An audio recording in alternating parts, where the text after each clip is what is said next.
there are people already wary of the privacy concerns the camera pose. This unintentional activation may create more distress. What would you say to them? I would say to them that we were transparent about this activation right away when we learned about it Saturday morning. The first thing we did is put it on our website, letting people know that an activation has happened. We don't want to hide it. It was an anomaly, and we tried to explain it by the message on our website. And you said, so the camera was activated on November 7th. Why was the department not aware of this activation immediately? We don't get alerted to the activations. All the cameras have been disabled. The system detected a problem with the camera at 20th and Olympic. There's an automated system in Flock that notified a technician that the camera was offline. The technician doing their job said, I better go out and fix this. They responded to the intersection, fixed the camera, turned it back on, not knowing that we purposely had them disabled. So the camera is running, and then as soon as we got alerted to it when the camera detected a stolen car pass by, that was the first we realized within 24 hours.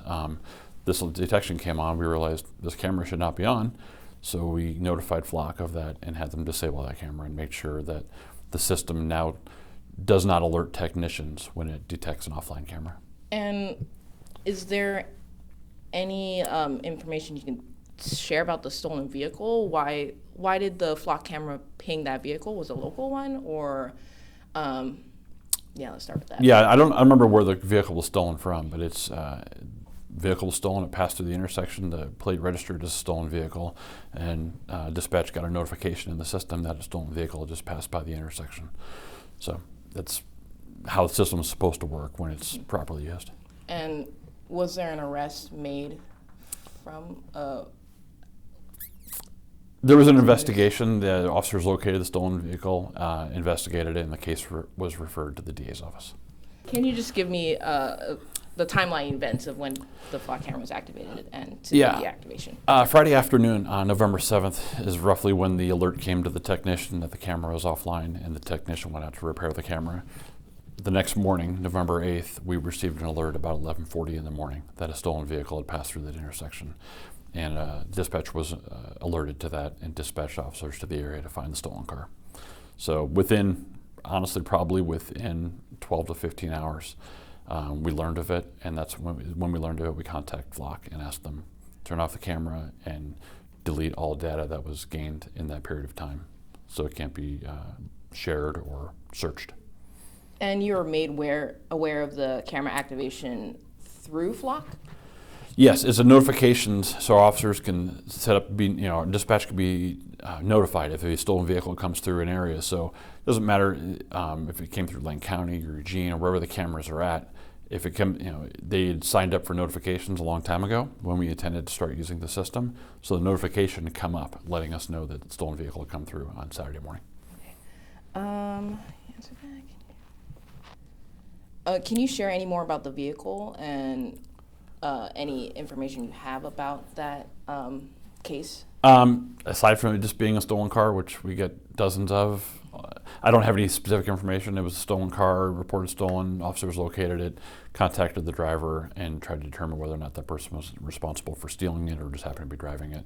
I think they took a report and they forwarded the findings to the DA's office to refer for prosecution. Okay.